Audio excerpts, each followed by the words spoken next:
আসলে মৰ্মান্তিক ঘটনা আৰু এই মৰ্মান্তিক ঘটনাৰ বাবে ভাৰতীয় জনতা পাৰ্টিৰ অসম প্ৰদেশত দুখ প্ৰকাশ কৰিছে আৰু ইতিমধ্যে মই বজাৰ সমিতিৰ লগত মই কথা পাতিলোঁ আৰু যিসকল ভিক্টিমৰ লগত কথা পাতিলোঁ মই আজিয়ে আমাৰ যি ৰাজহুৱা আৰু দুৰ্যোগ ব্যৱস্থাপনাৰ যি মন্ত্ৰী যোগেন মোহন ডাঙৰীয়াৰ লগত আজিয়ে এই বিষয় লৈ পেলাই আলাপ আলোচনা কৰি পেলাই আমাৰ জিলা উপায়ুক্তৰ লগতো আলাপ আলোচনা কৰি পেলাই দুৰ্যোগ প্ৰশাসন বিভাগৰ পৰা কেনেকুৱাকৈ সহায় কৰিব পাৰি এই বিষয়ে আলোচনা কৰি আৰু আজি মই বজাৰ সমিতিকো আহ্বান জনাইছোঁ, প্ৰশাসনকো আহ্বান জনাইছোঁ, মই দলৰ কাৰ্যকৰ্তাকো আহ্বান জনাইছোঁ যে অতি শীঘ্ৰে জেগা যিখিনি স্থান সেই স্থানখিনি পৰিষ্কাৰ কৰি পেলাই বজাৰ সমিতিৰ জৰিয়তে তেওঁলোকৰ নিৰ্ধাৰিত যিখিনি স্থান আছিলে সেই স্থানখিনি দখল দিয়াৰ কাৰণে মই আহ্বান জনাইছোঁ বজাৰ সমিতিক আৰু লগতে প্ৰশাসনৰ তৰফৰ পৰা দলৰ তৰফৰ পৰা আমি যিমানখিনি কৰিব লাগে আমাৰ তৰফৰ পৰা আমি কৰাৰ কাৰণে প্ৰয়াস কৰিম।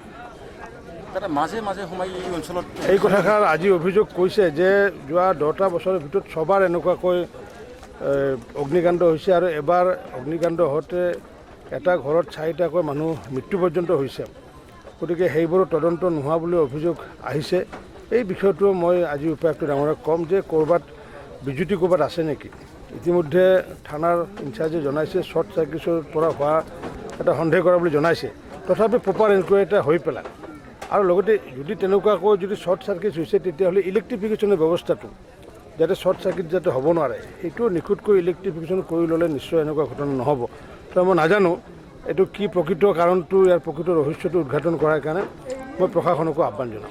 ফায়াৰ ছাৰ্ভিচ ষ্টেচন দাবী কৰিছে এই বিষয়টো কৈছে যে ফকিৰাগ্ৰাম যিহেতু পুলিচ ষ্টেচন আছে, ইয়াতে পুলিচ ষ্টেচন থকাৰ পিছত আচলতে ফায়াৰ ছাৰ্ভিচ থাকিব লাগে আৰু এই বিষয়টো লৈ পেলাই মই মাননীয় মুখ্যমন্ত্ৰী ডাঙৰীয়াক মই আহ্বান জনাম, যিহেতু মুখ্যমন্ত্ৰী ডাঙৰীয়া ইয়াতো আহিব, গতিকে ফকিৰাগ্ৰামত যাতে এটা ফায়াৰ ষ্টেচন যাতে হয় এই বিষয় লৈ পেলাই মই আমাৰ গৃহমন্ত্ৰী তথা মুখ্যমন্ত্ৰী ডাঙৰীয়াক মই আহ্বান জনাম। ফকিৰাগ্ৰাম এটা ঠাই জংচন ধুবুৰী গোসাইগাঁও পশ্চিমবংগৰ ফালে যায় মানে আজিৰ দিনত পপুলাৰিটি কৰাৰ খুব প্ৰয়োজন আছে অনুভৱ কৰে এই অঞ্চলৰ নাগৰিকসকল।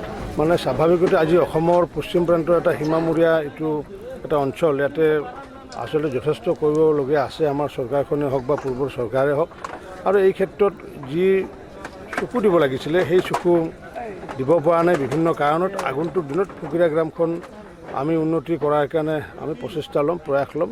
ইয়াতে বিধায়কগৰাকীয়ে হওক বা জনপ্ৰতিনিধি বিটিআৰৰ জনপ্ৰতিনিধিৰো ভূমিকা থাকিব, গতিকে জনপ্ৰতিনিধিসকলে চৰকাৰৰ সহযোগত যাতে ইয়াতে উন্নয়নমূলক কাম কাজ কৰে মই সেইটোকো আহ্বান জনাইছোঁ। ক্ষতিপূৰণ ক্ষেত্ৰত কি ধৰণৰ ব্যৱস্থা লোৱা উচিত বুলি মই জনাত ডিজাষ্টাৰ মেনেজমেণ্টৰ জৰিয়তে 95,000ৰ এটা প্ৰভিজন এটা আছে, সেইটো প্ৰভিজন কিছু দিলে হ'ব। এইটো যে ডিষ্ট্ৰিক্ট লেভেল যিখন কমিটি আছে কমিটিত তাত মানে লিষ্টেড হ'ব লাগিব, লিষ্টেড হোৱাৰ পিছত ৰাজ্যিক লেভেলতে নামবোৰ যাব আৰু যোৱাৰ পিছত তেওঁলোকে ক্ষতিপূৰণ পাব। কিন্তু চৰকাৰী ক্ষতিপূৰণৰ লগতে আমি আমাৰ জিলাৰ কাৰ্যকৰ্তাসকলকো আহ্বান জনাইছোঁ যে তেওঁলোকেও যাতে যিমানখিনি পাৰে সকলোৱে যেনেকৈ পাৰে সহায় সহযোগ যাতে কৰে যাতে।